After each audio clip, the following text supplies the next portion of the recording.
ಎಲ್ಲೋ ನಮಸ್ಕಾರ. ನ್ಯೂಸ್ 18 ಡಿಜಿಟಲ್ಗೆ ಸ್ವಾಗತ. ನಾನು ಕೃಷ್ಣ ಗಿರಳಿ.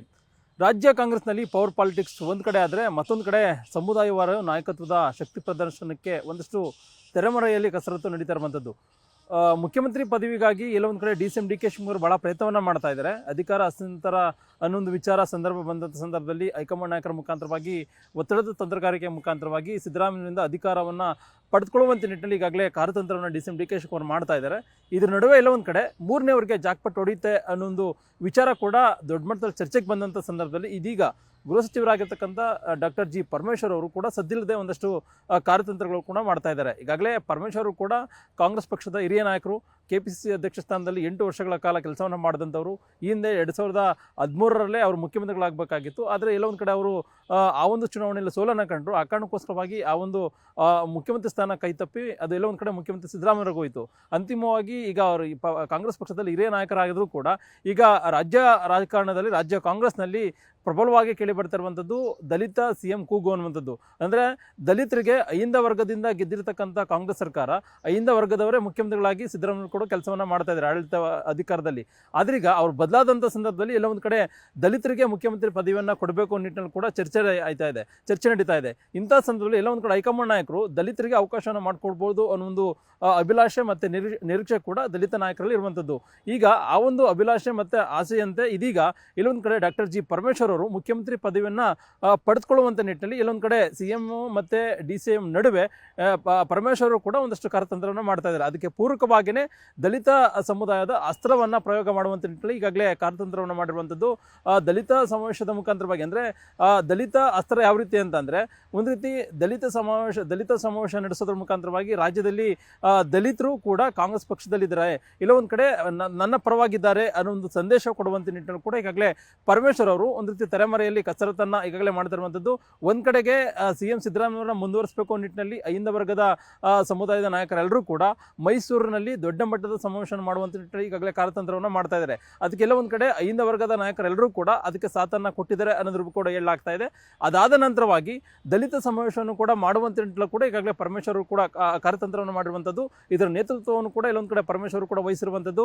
ಈಗಾಗಲೇ ದಲಿತ ಸಮಾಜದ ಸರ್ಕಾರದಲ್ಲಿರ್ತಕ್ಕಂಥ ಶಾಸಕರಾಗಿರ್ಬೋದು ಮತ್ತು ಸಚಿವರುಗಳ ಜೊತೆಗೂ ಕೂಡ ಈಗಾಗಲೇ ಪರಮೇಶ್ವರ್ ಚರ್ಚೆ ಕೂಡ ಮಾಡಿರುವಂಥದ್ದು. ಅವರ ಸಹಕಾರವನ್ನು ಕೋರೋದ್ರ ಮುಖಾಂತರವಾಗಿ ರಾಜ್ಯದಲ್ಲಿ ಅಂದರೆ ಮೈಸೂರು ಆಗಿರ್ಬೋದು ಅಥವಾ ದಲಿತರು ಸಂಖ್ಯೆ ಹೆಚ್ಚಿರ್ತಕ್ಕಂಥ ಒಂದು ಜಿಲ್ಲೆ ಅಥವಾ ಪ್ರದೇಶದಲ್ಲಿ ದೊಡ್ಡ ಮಟ್ಟದ ಸಮಾವೇಶವನ್ನು ಮಾಡೋದ್ರ ಮುಖಾಂತರ ಅಂದರೆ ಇಡೀ ರಾಜ್ಯದಂಥ ದಲಿತರನ್ನ ಹೆಚ್ಚಿನ ಸಂಖ್ಯೆಯಲ್ಲಿ ಆ ಒಂದು ಸಮಾವೇಶಕ್ಕೆ ಕರೆಸೋದ್ರ ಮುಖಾಂತರವಾಗಿ ಎಲ್ಲ ಒಂದು ಕಡೆ ಒಂದು ರೀತಿ ಶಕ್ತಿ ಪ್ರದರ್ಶನವನ್ನು ಮಾಡುವಂಥ ನಿಟ್ಟಿನಲ್ಲಿ ಈಗಾಗಲೇ ಪರಮೇಶ್ವರ್ ಮುಂದಾಗಿರುವಂಥದ್ದು. ಯಾಕಂದರೆ ಈಗಾಗಲೇ ಪರಮೇಶ್ವರ್ ಅವರಿಗೆ ಎಲ್ಲ ಒಂದು ಕಡೆ ಕಾಂಗ್ರೆಸ್ನಲ್ಲೇ ಒಂದು ರೀತಿ ವಿಶ್ವಾಸ ಇಲ್ಲ, ಅವರ ನಾಯಕತ್ವಕ್ಕೆ ಅಷ್ಟೇನು ಇಲ್ಲ ಅನ್ನೋದ್ರ ಬಗ್ಗೆ ಕೂಡ ಹೇಳಲಾಗ್ತಾ ಇದೆ. ಮತ್ತು ಅವರ ಸಮುದಾಯದ ಶಾಸಕರೇ ಅವ್ರ ಪರವಾಗಿ ನಿಲ್ಲಲ್ಲ ಅನ್ನೋದ್ರ ಬಗ್ಗೆ ಕೂಡ ಮಾತುಗಳು ಕೇಳಿ ಬರ್ತಾ ಇದೆ. ಮತ್ತು ಪರಮೇಶ್ವರ್ ಕೊಟ್ಟರೆ ಎಷ್ಟು ಮಟ್ಟಿಗೆ ಅವರ ನಾಯಕತ್ವ ಇದೆ ಅನ್ನೋ ಒಂದು ಪ್ರಶ್ನೆಗಳು ಕೂಡ ಕಾಂಗ್ರೆಸ್ ವಲಯದಲ್ಲಿ ಕೇಳಿ ಬರ್ತಾ ಇದ್ದಾವೆ. ಇದಕ್ಕೆಲ್ಲವನ್ನೂ ಕೂಡ ಇದಕ್ಕೆ ಸಾಬೀತು ಮಾಡಬೇಕು ಅನ್ನೋ ಕಾರಣಕ್ಕೋಸ್ಕರವಾಗಿಯೇ ಇದೀಗ ಪರಮೇಶ್ವರ್ ಅವರು ದಲಿತ ಸಮಾವೇಶವನ್ನು ಮಾಡುವಂಥ ನಿಟ್ಟಿನಲ್ಲಿ ಒಂದಷ್ಟು ಕಾರ್ಯತಂತ್ರವನ್ನು ಮಾಡಿದ್ದಾರೆ. ಹಾಗಾಗಿನೇ ಈ ಒಂದು ವಿಚಾರವನ್ನು ಈಗಾಗಲೇ ACC ಅಧ್ಯಕ್ಷರಾಗಿರ್ತಕ್ಕಂಥ ಮಲ್ಲಿಕಾರ್ಜುನ್ ಖರ್ಗೆ ಅವರ ಬಳಿಗೂ ಕೂಡ ಈಗಾಗಲೇ ಪ್ರಸ್ತಾಪವನ್ನು ಮಾಡಿದರೆ ಎಲ್ಲ ಒಂದು ಕಡೆ ಅದಕ್ಕೆ ಪರೋಕ್ಷವಾಗಿ ಖರ್ಗೆ ಅವರು ಕೂಡ ಅದಕ್ಕೆ ಸಕಾರಾತ್ಮಕವಾಗಿ ಸ್ಪಂದಿಸಿದ್ದಾರೆ ಅನ್ನೋದು ಕೂಡ ಹೇಳಲಾಗ್ತಾ ಇದೆ. ಹೀಗಾಗಿ ಎಲ್ಲ ಅಂದ್ಕೊಂಡದೇ ಆದಲ್ಲಿ ಜನವರಿಯಲ್ಲಿ ಅಹಿಂದ ಸಮಾವೇಶ ನಡೆಸಿದ ಬಳಿಕವಾಗಿ ಕಾಂಗ್ರೆಸ್ನಲ್ಲಿ ಒಂದು ರೀತಿ ದಲಿತ ಸಮಾವೇಶವನ್ನು ಮಾಡೋದ್ರ ಮುಖಾಂತರವಾಗಿ ಇಲ್ಲ ಒಂದು ಕಡೆ ಕಾಂಗ್ರೆಸ್ ಹೈಕಮಾಂಡ್ಗೂ ಕೂಡ ಒಂದು ಸಂದೇಶವನ್ನು ಕೊಡುವಂಥ ನಿಟ್ಟಿನಲ್ಲಿ ಈಗಾಗಲೇ ಪರಮೇಶ್ವರ್ ಅವರು ಮುಂದಾಗಿರುವಂಥದ್ದು. ದಲಿತ ಸಮಾವೇಶನ ಮಾಡಿದ್ರೆ ಇಲ್ಲ ಒಂದು ಕಡೆ ಅವರ ಕೈ ಬಲಪಡಿಸಿದಂತಾಗುತ್ತೆ ಮತ್ತು ತಮ್ಮ ಶಕ್ತಿಯು ಕೂಡ ಹೆಚ್ಚಾಗುತ್ತೆ ಮತ್ತು ಶಾಸಕರು ಮತ್ತು ಸಚಿವರೆಲ್ಲರೂ ಕೂಡ ತಮ್ಮ ಪರವಾಗಿದ್ದಾರೆ ಅನ್ನೋ ಒಂದು ಸಂದೇಶ ಕೂಡ ಹೋಗುತ್ತೆ. ಮತ್ತು ಬರುವಂಥ ದಿನಗಳಲ್ಲೂ ಕೂಡ ಒಂದು ರೀತಿ ಪರಮೇಶ್ವರ್ಗೆ ಅವಕಾಶವನ್ನು ಮಾಡಿಕೊಟ್ರು ಕೂಡ, ಮುಖ್ಯಮಂತ್ರಿ ಪದವಿಯನ್ನು ಮಾಡಿಕೊಟ್ರು ಕೂಡ ಇಲ್ಲ ಒಂದು ಕಡೆ ಅಹಿಂದ ಮತ್ತು ದಲಿತ ಸಮುದಾಯದ ಎಲ್ಲರೂ ಕೂಡ ಕಾಂಗ್ರೆಸ್ ಪರವಾಗಿ ನಿಲ್ಲುತ್ತೆ. ಮತ್ತು ಬರ್ತಕ್ಕಂಥ 2028ರ ವಿಧಾನಸಭಾ ಚುನಾವಣೆಯಲ್ಲೂ ಕೂಡ ಕಾಂಗ್ರೆಸ್ ಪಕ್ಷದ ಪರವಾಗಿ, ಕಾಂಗ್ರೆಸ್ನ ಪರವಾಗಿ ಎಲ್ಲ ಒಂದು ಕಡೆ ಮುಖ್ಯವಾಗಿ ಅಂದರೆ ಏನು ದಲಿತ ಸಮುದಾಯದ ಮತದಾರರು ಎಲ್ಲರೂ ಕೂಡ ನಿಲ್ತಾರೆ ಅನ್ನೊಂದು ಆಶಾಭಾವನೆಯೊಂದಿಗೆ ಎಲ್ಲ ಒಂದು ಕಡೆ ಹೈಕಮಾಂಡ್ ನಾಯಕರು ಮನಸ್ಸನ್ನು ಮಾಡ್ಬೋದು ಅನ್ನೊಂದು ಕಾರಣಕ್ಕೋಸ್ಕರವಾಗಿಯೇ ಈ ರೀತಿಯಾದಂಥ ಪೂರಕವಾದಂಥ ಒಂದು ವಾತಾವರಣ ನಿರ್ಮಾಣ ಮಾಡುವಂಥ ನಿಟ್ಟಿನಲ್ಲಿ ಈಗಾಗಲೇ ಪರಮೇಶ್ವರ್ ಮುಂದಾಗಿದ್ದಾರೆ. ಈಗಾಗಲೇ ಖರ್ಗೆ ಅವ್ರ ಜೊತೆಗೂ ಕೂಡ ಎಲ್ಲ ಒಂದು ಕಡೆ ಪರಮೇಶ್ವರ್ ಚರ್ಚೆ ಕೂಡ ಮಾಡಿದ್ದಾರೆ. ಅಂತಿಮವಾಗಿ ಹೈಕಮಾಂಡ್ ನಾಯಕರು ಅದಕ್ಕೆ ಒಪ್ಪಿಗೆಯನ್ನು ಕೊಡಬೇಕಾಗುತ್ತೆ. ಸೋನಿಯಾ ಗಾಂಧಿ ಮತ್ತು ರಾಹುಲ್ ಗಾಂಧಿ ಒಂದು ವೇಳೆ ಏನಾದರೂ ಈಗಾಗಲೇ ಕರ್ನಾಟಕ ನಾಯಕತ್ವದ ಬಿಕ್ಕಟ್ಟಿನ ವಿಚಾರವಾಗಿ ರಾಹುಲ್ ಗಾಂಧಿ ಮತ್ತು ಸೋನಿಯಾ ಗಾಂಧಿ ಅವರು ಇನ್ನೂ ಕೂಡ ಮಧ್ಯಪ್ರವೇಶನ ಮಾಡಿಲ್ಲ. ಇಂತಹ ಸಂದರ್ಭದಲ್ಲಿ ಹಿಂದ ವರ್ಗದ ಸಮಾವೇಶನ ಮಾಡುವಂತ ನಿಟ್ಟಿನಲ್ಲಿ ಈಗಾಗಲೇ ಸಿಎಂ ಸಿದ್ದರಾಮಯ್ಯ ಟೀಮ್ ಏನಿದೆ ಈಗಾಗಲೇ ಕಾರ್ಯತಂತ್ರವನ್ನು ಮಾಡ್ತಾ ಇದ್ದಾರೆ. ಎಲ್ಲೊಂದು ಕಡೆ ಮುಖ್ಯಮಂತ್ರಿಯಾಗಿ ಸಿಎಂ ಸಿದ್ದರಾಮಯ್ಯ 5 ವರ್ಷಗಳ ಕಾಲ ಮುಂದುವರಿಸಬೇಕು ನಿಟ್ಟಿನಲ್ಲಿ ಕೂಡ ಈಗಾಗಲೇ ಸಮಾವೇಶವನ್ನು ಮಾಡುವಂತ ನಿಟ್ಟಿನಲ್ಲಿ ಕೂಡ ಸಿದ್ಧತೆಯನ್ನು ಮಾಡ್ಕೊಳ್ತಾ ಇದ್ದಾರೆ.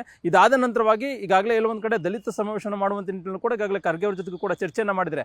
ಆದರೆ ಇಲ್ಲಿ ಬರ್ತಕ್ಕಂಥ ಪ್ರಶ್ನೆ ಏನು ಅಂತಂದ್ರೆ ಈ ಒಂದು ಸಮಾವೇಶಕ್ಕೆ ನಿಜಕ್ಕೂ ಕೂಡ ಡಿ.ಸಿ.ಎಂ. ಡಿ.ಕೆ. ಶಿವಕುಮಾರ್ ಕೂಡ ಒಪ್ಪಿಗೆಯನ್ನು ಕೊಡ್ತಾರಾ ಅನ್ನೋದು. ಯಾಕಂದ್ರೆ ಡಿ.ಕೆ. ಶಿವಕುಮಾರ್ಗೂ ಕೂಡ ಇದು ಒಂದು ಸಂಬಂಧಪಟ್ಟಂತ ಸಮಾವೇಶ ಅಂತ ಹೇಳ್ಬೋದು. ಯಾಕಂದ್ರೆ ಡಿ.ಕೆ. ಶಿವಕುಮಾರ್ ಅವರು ಡಿ.ಸಿ.ಎಂ. ಆಗೋದ್ರ ಜೊತೆಗೆ ಕೆಪಿಸಿಸಿ ಅಧ್ಯಕ್ಷರಾಗಿದ್ದಾರೆ. ಹೀಗಾಗಿ ಏನೇ ಒಂದು ಕಾರ್ಯಕ್ರಮ ಮಾಡಿದ್ರು ಕೂಡ ಏನೇ ಒಂದು ಸಭೆಯನ್ನು ಮಾಡಿದ್ರು ಕೂಡ ಅವರ ಅನುಮತಿಯನ್ನು ಕೂಡ ಬೇಕಾಗುತ್ತೆ. ಹೀಗಾಗಿ ಇಲ್ಲ ಒಂದು ಕಡೆ ತಮ್ಮ ಮುಖ್ಯಮಂತ್ರಿ ಪದವಿ ಅಂದ್ರೆ ಈಗಾಗಲೇ ಮುಖ್ಯಮಂತ್ರಿ ಪದವಿಯ ಕನಸನ್ನ ಡಿ.ಸಿ.ಎಂ. ಡಿ.ಕೆ. ಶಿವಕುಮಾರ್ ಅವರು ಕಾಣ್ತಾ ಇರತಕ್ಕಂಥ ಸಂದರ್ಭದಲ್ಲಿ ಮೂರನೇವರು ಬಂದು ಅಂದ್ರೆ ಪರಮೇಶ್ವರ್ ಬಂದು ಎಲ್ಲ ಒಂದು ಕಡೆ ದೊಡ್ಡ ಸಮಾವೇಶದ ಮಾಡೋದ್ರ ಮುಖಾಂತರವಾಗಿ ಆ ಒಂದು ಪದವಿಯನ್ನ ಪಡ್ಕೊಳ್ಳುವಂತ ಪ್ರಯತ್ನವನ್ನ ಮಾಡಿದಂಥ ಸಂದರ್ಭದಲ್ಲಿ ತಮಗೆ ಅವಕಾಶ ಕೈ ಮಿಸ್ ಆಗುತ್ತೆ ಅನ್ನೋದಂದ್ರೆ ಅವಕಾಶ ಕೈ ತಪ್ಪುತ್ತೆ ಅಂತ ಅನ್ನುವಂಥ ಸಂದರ್ಭದಲ್ಲಿ ನಿಜಕ್ಕೂ ಕೂಡ ಈ ಒಂದು ಸಮಾವೇಶಕ್ಕೆ ಡಿ.ಸಿ.ಎಂ. ಡಿ.ಕೆ. ಶಿವಕುಮಾರ್ ಅವರು ಕೂಡ ಒಪ್ಪಿಗೆಯನ್ನು ಕೊಡ್ತಾರಾ ಅನ್ನುವಂಥದ್ದು ಈಗ ಸಾಕಷ್ಟು ಪ್ರಶ್ನೆ ಆಗಿರುವಂಥದ್ದು. ಯಾಕಂದ್ರೆ ಈ ಹಿಂದೆ ದಲಿತ ಶಾಸಕರ ಸಭೆಯನ್ನ ಕರಿಬೇಕು, ದಲಿತ ಸಚಿವರ ಸಭೆಯನ್ನ ಡಿನ್ನರ್ ಮೀಟಿಂಗ್ ಅನ್ನ ಮಾಡಬೇಕು ಅನ್ನೋ ನಿಟ್ಟಿನಲ್ಲಿ ಕೂಡ ಪರಮೇಶ್ವರ್ ಮುಂದಾದ್ರು.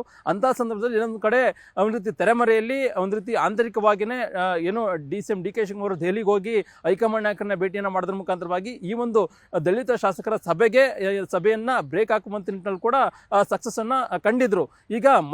ಈಗ ದಲಿತರ ಹೆಸರಿನಲ್ಲಿ ಸಮಾವೇಶ ಮಾಡುವಂತ ನಿಟ್ಟಿನಲ್ಲಿ ಕೂಡ ಪರಮೇಶ್ವರ್ ಮುಂದಾಗಿದ್ದಾರೆ. ಈಗಾಗಲೇ ಪರಮೇಶ್ವರ್ ಕೂಡ ಇವತ್ತು ಮಾತಾಡಿದಂಥ ಸಂದರ್ಭದಲ್ಲಿ ಹಿಂದೂ ಸಮಾವೇಶವನ್ನು ಕೂಡ ಮಾಡ್ತೀವಿ, ದಲಿತ ಸಮಾವೇಶವನ್ನು ಕೂಡ ಮಾಡ್ತೀವಿ, ಕಾಂಗ್ರೆಸ್ ಪಕ್ಷದ ಅಡಿಯಲ್ಲಿ ಮಾಡೋದ್ರ ಮುಖಾಂತರವಾಗಿ ಕಾಂಗ್ರೆಸ್ ಪಕ್ಷವನ್ನು ಬಲಪಡಿಸುವಂತ ನಿಟ್ಟಿನಲ್ಲಿ ಕೂಡ ಕೆಲಸವನ್ನ ಮಾಡ್ತೀವಿ ಅನ್ನೋ ಒಂದು ಸಂದೇಶವನ್ನು ಕೊಟ್ಟಿದ್ದಾರೆ.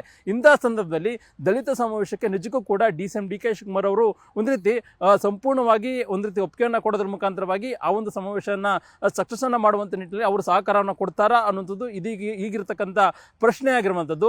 ಅದೇನೇ ಇದ್ರೂ ಕೂಡ ರಾಜ್ಯ ಕಾಂಗ್ರೆಸ್ನಲ್ಲಿ ದಿನೇ ದಿನೇ ಬೇರೆ ಬೇರೆ ರೀತಿಯಂಥ ಬೆಳವಣಿಗೆಗಳಾಗ್ತಾ ಇರುವಂಥದ್ದು. ಒಂದು ಕಡೆಗೆ ಯಾವುದೇ ಕಾರಣಕ್ಕೂ ಕೂಡ ಮುಖ್ಯಮಂತ್ರಿ ಸಿದ್ದರಾಮಯ್ಯ ಇಳಿಬಾರ್ದು ಒಂದು ಕಾರಣಕ್ಕೋಸ್ಕರ ಅವರ ಆಪ್ತ ಬಣದವರು ಒಂದಲ್ಲ ಒಂದು ಕಾರ್ಯತಂತ್ರವನ್ನು ಮಾಡ್ತಾ ಇದ್ದಾರೆ. ಮತ್ತೊಂದು ಕಡೆ ಡಿ.ಸಿ.ಎಂ. ಡಿ.ಕೆ. ಶಿವಕುಮಾರ್ ಅವರು ಕೂಡ ಇಲ್ಲೊಂದು ಕಡೆ ಸಿಎಂ ಸಿದ್ದರಾಮಯ್ಯರ ನಡವಳಿಕೆ ನೋಡಿ ತಮ್ಮದೇ ಆದಂಥ ತಂತ್ರಗಾರಿಕೆ ಮುಖಾಂತರವಾಗಿ ಮುಖ್ಯಮಂತ್ರಿ ಪದವಿಯನ್ನು ಪಡೆದುಕೊಳ್ಳುವಂತ ನಿಟ್ಟಿನಲ್ಲಿ ಇನ್ನಿಲ್ಲದ ಕಸರತ್ತನ್ನ ಮಾಡ್ತಾ ಇದ್ದಾರೆ. ಇದ್ರ ನಡುವೆ ಮೂರನೇವರು ಅಂದ್ರೆ ಈಗಾಗಲೇ ರಾಜ್ಯ ಬಿಜೆಪಿಯಲ್ಲೂ ಕೂಡ ಈ ಹಿಂದೆ ಬಿಜೆಪಿ ಅಧಿಕಾರದಲ್ಲಿ ಇದ್ದಂಥ ಸಂದರ್ಭದಲ್ಲಿ ಯಡಿಯೂರಪ್ಪನವರು ಕೆಳಗಿಳಿದಂಥ ಸಂದರ್ಭದಲ್ಲಿ ಬೇರೆ ಬೇರೆ ನಾಯಕರುಗಳ ಹೆಸರು ಕೂಡ ದೊಡ್ಡ ಮಟ್ಟದ ಪ್ರಬಲವಾಗಿ ಕೇಳಿ ಬರ್ತಾ ಇತ್ತು. ಅಂತಹ ಸಂದರ್ಭದಲ್ಲಿ ಒಂದು ರೀತಿ ಜಾಕ್ಪಾಟ್ ಅಂತೆ ಹೆಸರು ಬಂದಿದ್ದಂಥದ್ದು ಮಾಜಿ ಸಿಎಂ ಬಸವರಾಜ ಬೊಮ್ಮಾಯಿಯವರ ಹೆಸರು. ಅಂದ್ರೆ ಯಡಿಯೂರಪ್ಪನವರೇ ಹೆಸರು ಸೃಷ್ಟಿಸಿದ್ರು ಬಸವರಾಜ ಬೊಮ್ಮಾಯಿಯವರನ್ನ ಮುಖ್ಯಮಂತ್ರಿ ಮಾಡಬೇಕು ಅನ್ನೋ ನಿಟ್ಟಿನಲ್ಲಿ. ಅದೇ ರೀತಿಯಾಗಿ ಈಗ ರಾಜ್ಯ ಕಾಂಗ್ರೆಸ್ನಲ್ಲೂ ಕೂಡ ಒಂದ್ ವೇಳೆ ಏನಾದರೂ ಸಿಎಂ ಸಿದ್ದರಾಮಯ್ಯವ್ರನ್ನ ಬದಲಾವಣೆ ಮಾಡಬೇಕಾದಂತ ಸಂದರ್ಭ ಹೈಕಮಾಂಡ್ನಿಂದ ಬಂತು ಅಂತಂದ್ರೆ ಅಂತಹ ಸಂದರ್ಭದಲ್ಲಿ ಸಿಎಂ ಸಿದ್ದರಾಮಯ್ಯವರು ಡಾಕ್ಟರ್ ಜಿ ಪರಮೇಶ್ವರ್ ಅವರ ಹೆಸರನ್ನ ಹೇಳ್ಬೋದು ಅನ್ನೋ ಒಂದು ಚರ್ಚೆಗಳು ಕೂಡ ರಾಜ್ಯ ಕಾಂಗ್ರೆಸ್ ಸರ್ವೇದಲ್ಲಿ ಕೇಳಿ ಬರ್ತಾ ಇರುವಂಥದ್ದು. ಮತ್ತೆ ಪರಮೇಶ್ವರ್ ಕೂಡ ಇದೇ ಒಂದು ನಿರೀಕ್ಷೆಯನ್ನು ಕೂಡ ಸಿಎಂ ಸಿದ್ದರಾಮಯ್ಯ ಇಟ್ಟಿದ್ದಾರೆ. ಯಾಕಂದ್ರೆ ಈ ಹಿಂದೆ ಏನೋ ಅಂದ್ರೆ ದಲಿತರಿಗೆ ಅನ್ಯಾಯ ಮಾಡಿದ್ರು ಮತ್ತೆ ದಲಿತರನ್ನು ಸೋಲಿಸಿದ್ರು ಅನ್ನೊಂದು ಆಪತ್ತಿಗೆ ಪ್ರತಿಪಕ್ಷಗಳ ಟೀಕೆಗೆ ಸಿಎಂ ಸಿದ್ದರಾಮಯ್ಯವರು ಕೂಡ ಗುರಿಯಾಗಿದ್ದಾರೆ. ಹೀಗಾಗಿ ಎಲ್ಲೊಂದು ಕಡೆ ಬರುವಂತ ದಿನಗಳಲ್ಲೂ ಕೂಡ ಪರಮೇಶ್ವರ್ ಅವರಿಗೆ ಒಂದು ನ್ಯಾಯವನ್ನ ಕೊಡಬೇಕು ಅನ್ನೋ ನಿಟ್ಟಿನಲ್ಲಿ ಮತ್ತೆ ಅವ್ರಿಗೆ ಅವಕಾಶನ ಮಾಡಿಕೊಡ್ಬೇಕು ಅನ್ನೋ ನಿಟ್ಟಿನಲ್ಲಿ ಕೂಡ ಸಿಎಂ ಸಿದ್ದರಾಮಯ್ಯವರು ಮನಸ್ಸನ್ನ ಮಾಡಬಹುದು ಅನ್ನೋದು ಕೂಡ ರಾಜ್ಯ ಕಾಂಗ್ರೆಸ್ ವರದಿಯಲ್ಲಿ ಕೇಳಿ ಬರ್ತಾ ಇದ್ದಾವೆ. ಇಂತಹ ಸಂದರ್ಭದಲ್ಲಿ ಎಲ್ಲ ಒಂದು ಕಡೆ ಸಿಎಂ ಸಿದ್ದರಾಮಯ್ಯವರು ತಮ್ಮ ಹೆಸರನ್ನ ಸೂಚಿಸಬಹುದು ಅನ್ನೋ ಕಾರಣಕ್ಕೋಸ್ಕರವಾಗಿಯೇ ಇದೀಗ ಪರಮೇಶ್ವರ್ ಅವರು ಅದಕ್ಕೆ ಪೂರಕವಾದಂತಹ ಒಂದು ವಾತಾವರಣವನ್ನ ಸೆಟ್ ಮಾಡುವಂತ ನಿಟ್ಟಿನಲ್ಲಿ ಈಗಾಗಲೇ ಮುಂದಾಗಿರುವಂತದ್ದು. ಹೀಗಾಗಿ ನೋಡಬೇಕಾಗುತ್ತೆ ಡಾಕ್ಟರ್ ಜಿ ಪರಮೇಶ್ವರ್ ಅವರ ಮುಂದಿನ ದಿನಗಳಲ್ಲಿ ಈ ಒಂದು ದಲಿತ ಸಮಾವೇಶ ಯಾವ ರೀತಿಯಾಗಿ ನಡೆಯುತ್ತೆ, ಅದಕ್ಕೆ ಡಿ.ಸಿ.ಎಂ. ಡಿ.ಕೆ. ಶಿವಕುಮಾರ್ ಅವರ ಕಾರ್ಯತಂತ್ರ ಏನಿರುತ್ತೆ ಮತ್ತೆ ಸಿಎಂ ಸಿದ್ದರಾಮಯ್ಯ ಅವರು ಅದಕ್ಕೆ ಯಾವ ರೀತಿಯಾಗಿ ಅದರ ನೇತೃತ್ವವನ್ನು ವಹಿಸ್ತಾರೆ ಮತ್ತೆ ಹೈಕಮಾಂಡ್ ನಾಯಕರ ನಡೆ ಏನಿರುತ್ತೆ ಅನ್ನುವಂಥದ್ದು. ಒಟ್ಟಾರೆಯಾಗಿ ಡಾಕ್ಟರ್ ಜಿ ಪರಮೇಶ್ವರ್ ಅವರು ಇದೀಗ ಇಲ್ಲ ಒಂದು ಕಡೆ ಸಿಎಂ ಸಿದ್ದರಾಮಯ್ಯ ಮತ್ತೊಂದು ಕಡೆ ಡಿ.ಸಿ.ಎಂ. ಡಿ.ಕೆ. ಶಿವಕುಮಾರ್ ಅವರ ಅಗ್ಗಜಗಾಟದ ನಡುವೆ ಇಲ್ಲ ಒಂದು ಕಡೆ ತಮ್ಮ ಮುಖ್ಯಮಂತ್ರಿ ಪದವಿಯನ್ನು ಪಡೆದುಕೊಳ್ಳುವಂತ ನಿಟ್ಟಿನಲ್ಲಿ ಇದೀಗ ದಲಿತ ಸಮಾವೇಶಕ್ಕೆ ಮುಂದಾಗಿರುವಂತದ್ದು. ನಿರ್ಭೀತ, ನಿಷ್ಪಕ್ಷಪಾತ, ವಿಶ್ವಾಸಾರ್ಹ ಸುದ್ದಿಗಳಿಗೆ ಮತ್ತೊಂದು ಹೆಸರಾಗಿರೋ ನ್ಯೂಸ್18 ಕನ್ನಡ ಈಗ ಆಪ್ನಲ್ಲೂ ಲಭ್ಯ ಇದೆ. ದಯವಿಟ್ಟು ಇಲ್ಲಿರೋ QR ಕೋಡ್ ಅನ್ನ ಸ್ಕ್ಯಾನ್ ಮಾಡಿಕೊಂಡು ಆಪ್ ಡೌನ್ಲೋಡ್ ಮಾಡೋದಕ್ಕೆ ಮರಿಬೇಡಿ. ನಿಮ್ಮ ಬೆಂಬಲ ಹೀಗೆ ಸದಾ ನಮ್ಮೊಂದಿಗಿರಲಿ. ಧನ್ಯವಾದ.